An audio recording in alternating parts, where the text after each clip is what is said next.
Hola, soy Emilio Alegre, soy farmacéutico de Cádiz y voy a exponer, a explicar un poco esta exposición de la Sábana Santa para los que no hayáis podido venir, ¿no? Está en la iglesia de San Lorenzo y ahora os voy a comentar un poco sobre ella.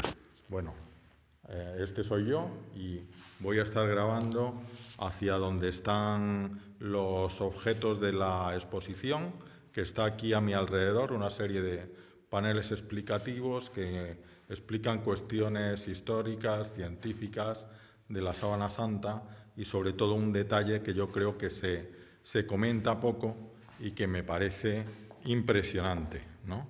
Impresionante.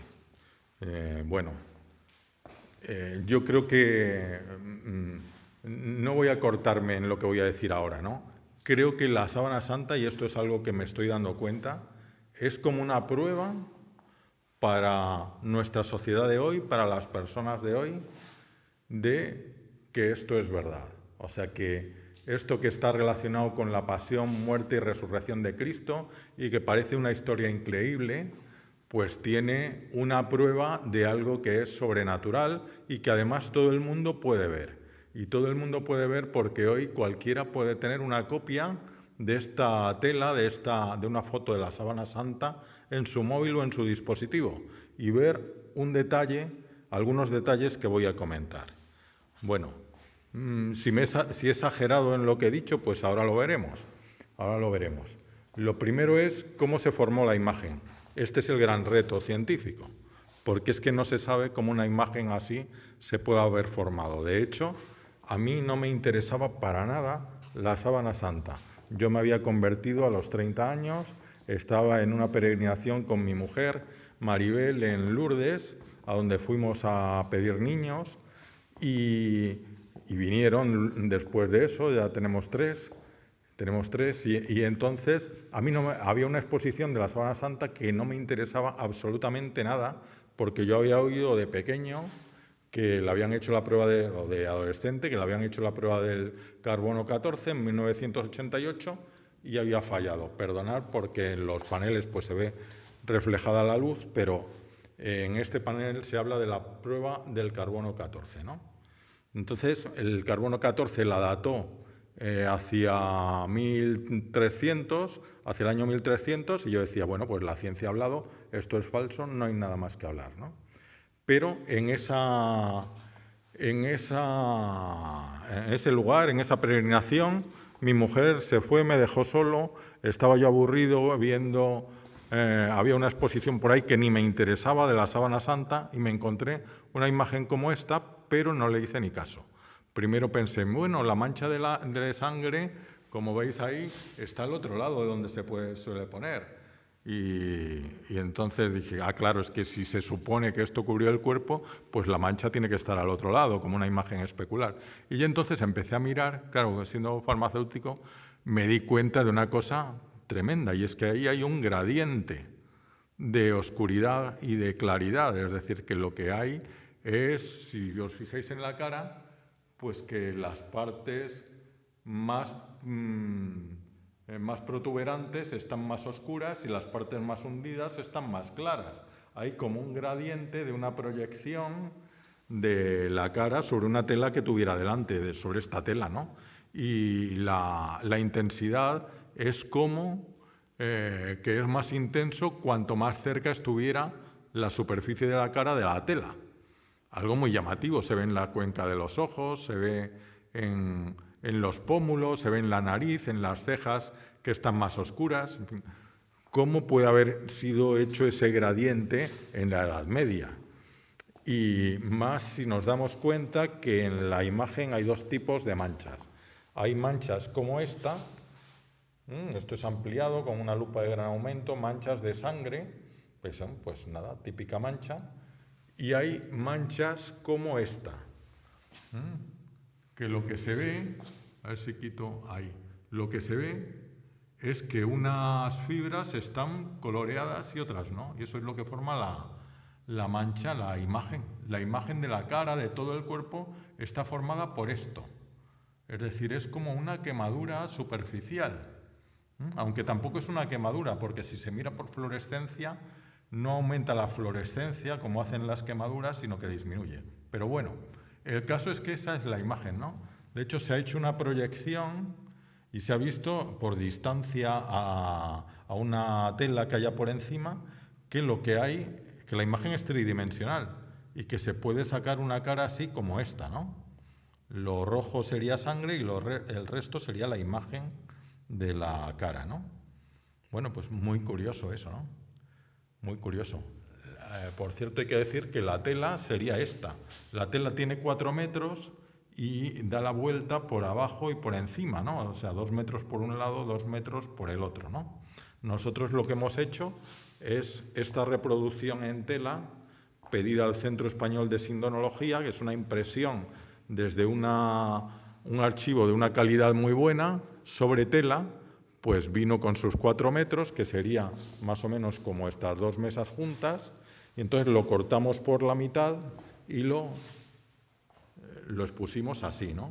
Porque de lado, como la imagen es tenue, pues se ve muy mal, ya tienes que estar proyectándola, y así se ve mucho mejor, así te lo imaginas mucho mejor, que es como yo lo vi en Lourdes, ¿no? Entonces, lo de cómo está formada la imagen, pues ya es importante, aunque luego os diré otro detalle que se habla muy poco y que es todavía más importante, ¿no? Bueno, otras cuestiones, ¿no? Sobre el rostro que hay en la Sábana Santa, ¿no? El rostro es este es en negativo. El negativo llama mucho más la atención, que es lo curioso. O sea, sacas el negativo y es casi el positivo. Ese como 3 al revés que se ve ahí es sangre de la corona de espinas, lo demás es imagen, ¿no? Aparte de otros puntitos de sangre que hay ahí. Lo curioso es que antes de que apareciera el Mandylion por Europa, o se conociera, el Mandylion es el nombre que tenía antiguamente, ¿no? Cuando estaba en Edesa y en Constantinopla, pues las representaciones de Jesús eran así. Esto es la entrada de Jesús en Jerusalén a lomos de un burro. Pues un joven romano con el pelo corto, ahí rizado y tal, sin barba, un joven, a lomos de la borriquita. Pero cuando aparece el Mandylion, empiezan, todas las representaciones de Jesús cambian hacia el siglo VI. Y aparece el Pantocrátor, por ejemplo, del monasterio de Santa Catalina. Aparecen monedas con la efigie de Jesús, con barba y con pelo largo, que se parecen curiosamente muchísimo a la sábana, ¿no? Este es un rostro sacado actualmente de la Sábana Santa, ¿no? Hecho por un pintor sobre lo que se ve en la sábana, ¿no? Y estos iconos orientales que se llaman ajeropita, que quiere decir no hecho por mano humana, porque los iconos se copian de otro, que se copia de otro, que se copia de otro, y se entiende que el original de este era la Sábana Santa, y por eso se llama ajeropita, no hecho por mano humana. Fijaos que tiene justo los detalles como de un rollo, de un pañuelo que está enrollado dejando ver la cara, ¿no? Que es como se cree que tenían antes la sábana, doblada y enrollada de forma que solo se veía la cara. Esto es un poco la trayectoria que habría tenido, ¿no? Desde Edesa, el primer reino cristiano, el rey se hace cristiano porque está enfermo de lepra y cura, y entonces recibe el lienzo y se supone que ahí estuvo, ¿no? Tras luchas, eso quedó, era una zona muy belicosa, eso quedó ahí guardado en una muralla para no ser profanado seguramente, como pasó con tantas cosas, con el cuadro de la Almudena en Madrid o cosas así, y un buen día pues abren la muralla y lo descubren, ¿no? Y entonces ese Mandylion oculto se exponía y le llamaba el tetradiplon, que quiere decir doblado en 4 partes, y se mostraba la cara de Jesús como viene ahí, ¿no? Entonces, bueno, pues llega en 944, es enviado por el emperador Romano Lecapeno a Constantinopla y se conserva la homilía del arzobispo Gregorio en Santa Sofía del año 944, cuando lleva la reliquia a Constantinopla. Dice que es imagen del cuerpo entero con sangre en el costado, ¿no? Pero luego viene la Cuarta Cruzada no saben qué hacer, no pueden ir a Jerusalén y dicen, pues vamos a tomar Constantinopla. Constantinopla era un reino, era el imperio cristiano, el imperio ortodoxo cristiano, ¿no? No estaban en comunión con Roma, pero eran cristianos. Fue una barbaridad, tanto que el Papa monta en cólera y pues hace una excomunión a todos los que no devuelvan las reliquias que se habían llevado. Una de las reliquias que nunca volvieron a aparecer fue precisamente el mandilion, el tetradiplon, la sábana santa, ¿no? Se sabe quién entró en la basílica donde estaba la sábana santa, que era Otto de la Roche, un caballero francés, y ya la sábana desaparece, hasta que un siglo más tarde aparece en ese entorno, ¿no? Aunque ya hay testimonios de personas que la vieron en privado en el castillo de La Roche, ¿no? de este hombre que probablemente había sido el ladrón de la reliquia, ¿no? Luego ya pasa a Godofredo de Charny, etcétera, ¿no? Hay un incendio en el año 1532 y sufre quemaduras de plata fundida, es decir, está en una especie de sagrario, de relicario que se parece a un sagrario de plata, y la plata, es tan fuerte el incendio en la iglesia que la plata se funde y caen chorros de plata fundida, gotas de plata fundida, que hacen estos agujeros sobre la tela que estaba doblada. La tela estaba doblada y aparecen estos agujeros ahí, que luego son remendados por las monjas de allí, ¿no? Las monjas de esa zona pues tienen que remendarlo y hacen esos remiendos en Chamberí, ¿no? Que, por cierto, una de las hipótesis para el carbono 14 es que precisamente para la prueba del carbono 14, que daría una datación errónea, es que precisamente la zona de donde fue extraída la muestra fue de un borde para no estropear la tela, pero ese borde está justo en la zona donde fue reparada, ¿no? Es limítrofe con la zona reparada, y entonces se pudieron tomar fibras de zona reparada, es de aquí, de donde se tomó. Zonas que se habían quemado durante el incendio y que las monjas cosieron a otra tela distinta, ¿no? Bueno, luego habría otro incendio a finales del siglo XX, en 1997, y es salvada por un bombero in extremis. Bien, pues se pueden ver, pasamos a la sábana, y se pueden ver una serie de detalles. Está claro que el que está aquí es Cristo, o sea, por sentido común, el que está representado aquí es Cristo. O esto fue hecho directamente por el cadáver de Cristo, por un proceso que no sabemos y que no se ha dado en ningún otro cadáver, ninguno otro ha producido una imagen sobre el lienzo que lo cubría como este, o de otro no puede ser una falsificación imitando a Cristo, pero desde luego otro crucificado no es, porque tiene tales características que son completamente específicas de la crucifixión que sufrió Cristo, que fue muy particular. Por ejemplo, corona de espinas. Ahí tenemos sangre arriba en la cabeza de la corona de espinas, que sería más bien como un casco, como las coronas orientales. Se ve ahí sangre también en la frente de la corona de espinas. Eso es una burla que le hicieron a Jesús, porque Jesús decían que era el rey de los judíos. Así tú eres rey, pues te vamos a poner una corona. Le ponen una corona que pincha, le dan una cañita y dice, este es tu cetro, y le empiezan a hacer reverencias. Claro, eso no se lo hacían a otros crucificados. Otra cosa que no hacían es clavarles una lanzada en el costado.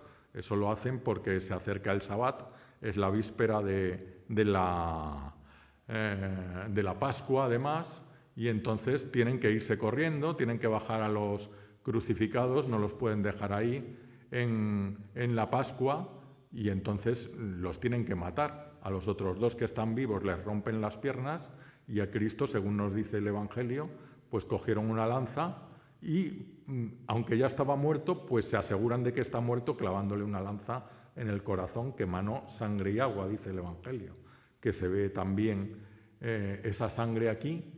Sería sangre y fluido de un derrame pericárdico alrededor del corazón, ¿no? Bueno, pues se ven manchas de sangre en las muñecas, donde tendrían que estar los clavos para que se sujetaran, sangre que ha caído por los antebrazos. Se ven dos posiciones de que el cuerpo ha estado moviéndose en dos posiciones distintas.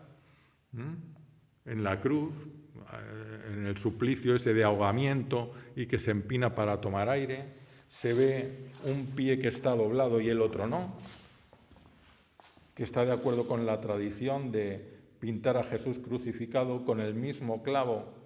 En eso hay distintas opciones, pero muchos le pintan crucificado con el mismo clavo cogiendo los dos pies, que sería una cosa llamativa. Se ve sangre justo saliendo en el centro del pie, que uno está doblado y el otro está levantado, señal de que han estado uno sobre el otro. Se ven las marcas de la flagelación por todo el cuerpo. Aquí estamos viendo parte trasera de las piernas. Muy llamativo, ¿no? Muy llamativo. Y lo que os decía, una cuestión muy curiosa y que a ver si la consigo explicar, porque es realmente algo ya que para mí es milagroso. Y os lo voy a explicar. Es esa imagen que se produce, no se sabe si por una radiación, pero el caso es que una radiación de cualquier cuerpo, es decir, de cualquier materia, emite radiación en todos los sentidos, en todas direcciones.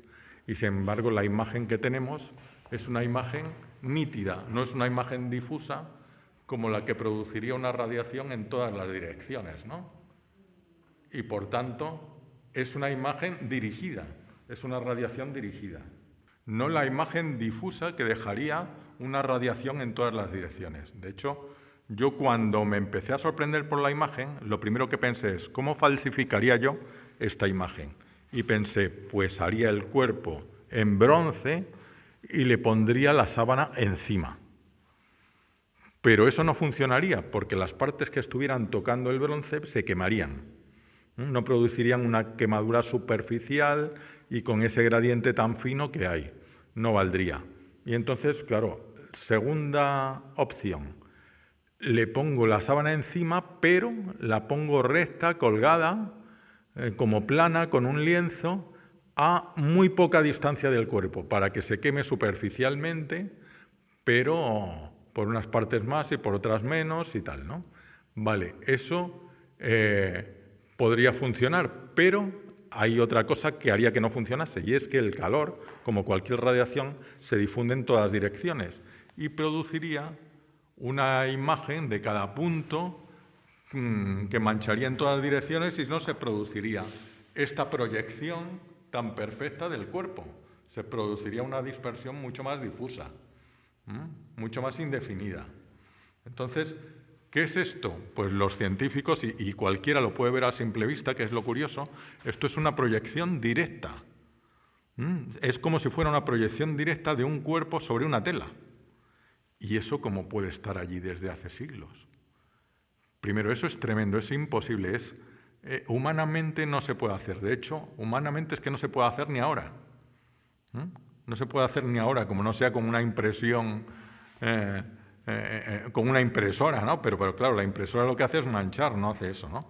Lo podrías hacer con una impresora con calor, pero bueno, eso sería ya demasiado complicado. Y desde luego en la Edad Media, ni locos, ¿no?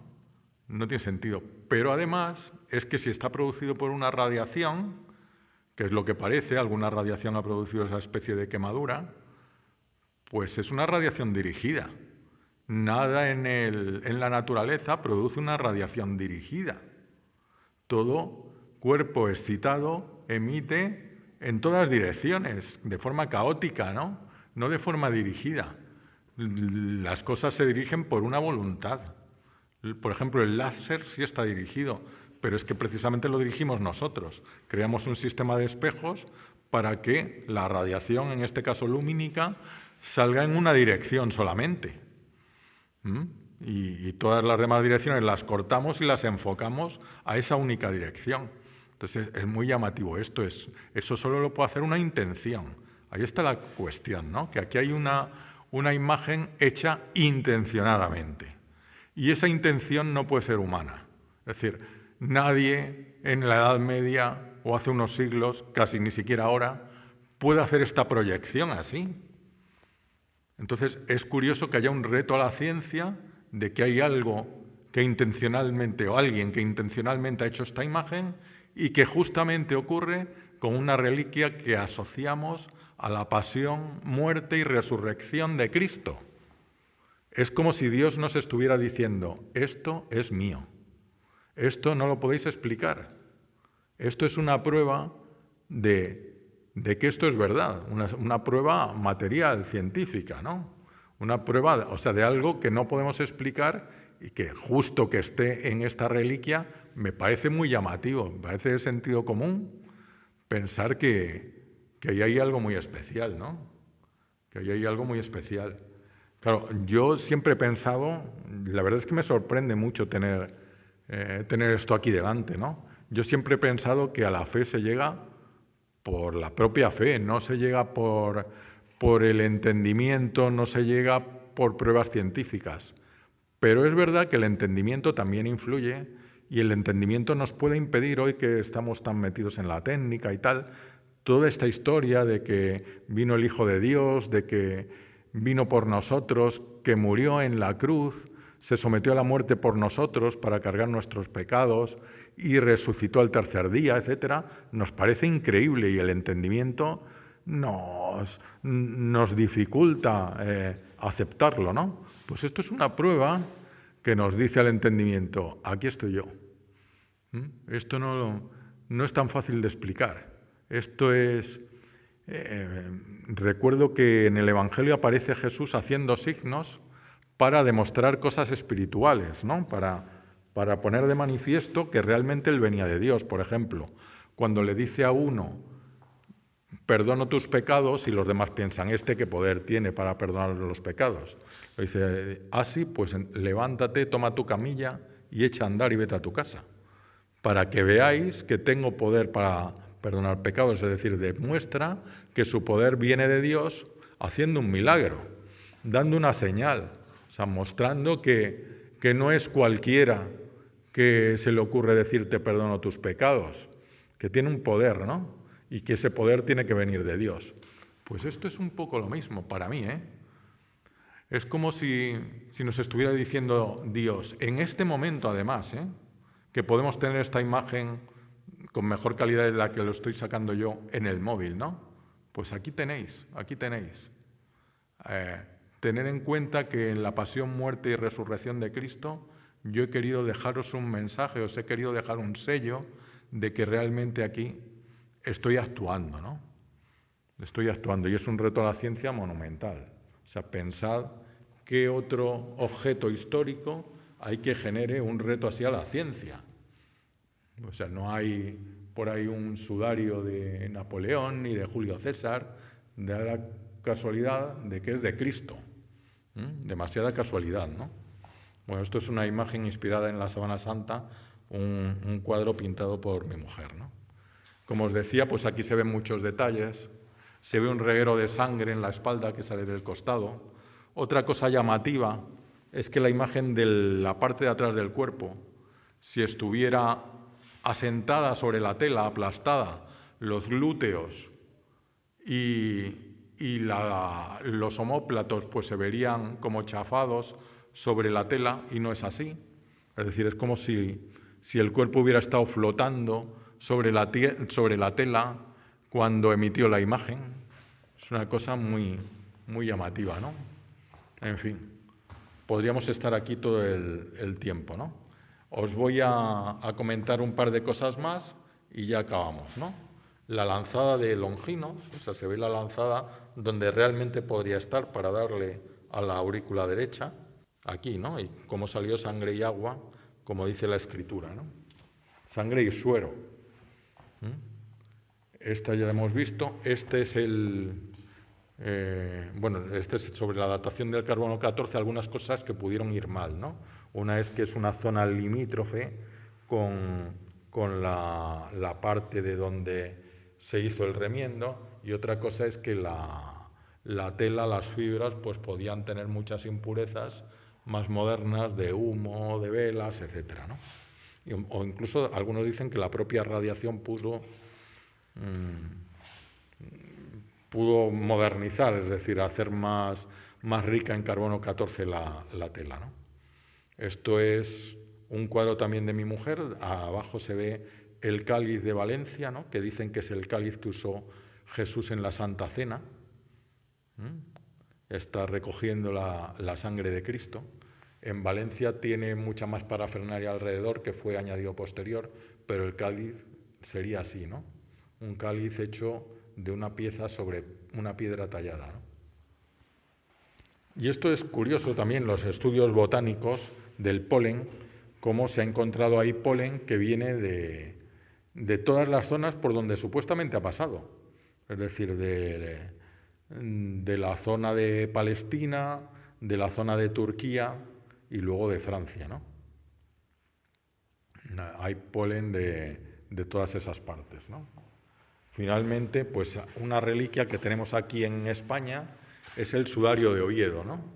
No nos vamos a detener mucho en esto, pero en esto es una reliquia que el Centro Español de Sindonología es el estudio de la síndone, de la sábana, pues ha estudiado bastante, porque se supone que esto es una foto del pañolón que cubrió el rostro de Cristo, cubrió la cabeza de Cristo en su traslado desde la cruz hasta la sepultura, y luego se la quitaron, ¿no?